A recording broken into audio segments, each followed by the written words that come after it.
katika Bwana. Katika siku hii ya leo, siku hii nzuri, siku yenye baraka, siku ya Ijumaa, siku ambayo Mwenyezi Mungu anatufundisha kwetu, wakati tunasubiria na kukaribia Dominika ya Jumapili, tujue kuwa tunakwenda kumaliza wiki vyema kwa kumshukuru, kumtolea iliyo haki yake.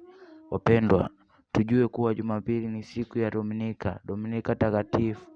Kwa wakati huo kwa Kwaresma, napenda kurudia na kusema kwamba ni wakati sahihi kabisa kumjalia Mwenyezi Mungu kutenda matendo ya huruma, kujaza baraka na neema.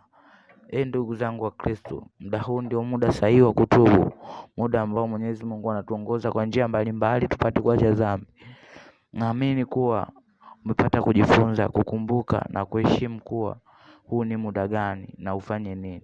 Wapendwa katika Bwana, napenda kusema asanteni sana kwa kuangalia, kusikiliza, kujifunza video hii. Napenda kuwaomba msisahau kusubscribe, kufollow, kulike na kushare ili kuweza kujifunza zaidi na zaidi kuhusiana na mambo ya kimungu. Asanteni.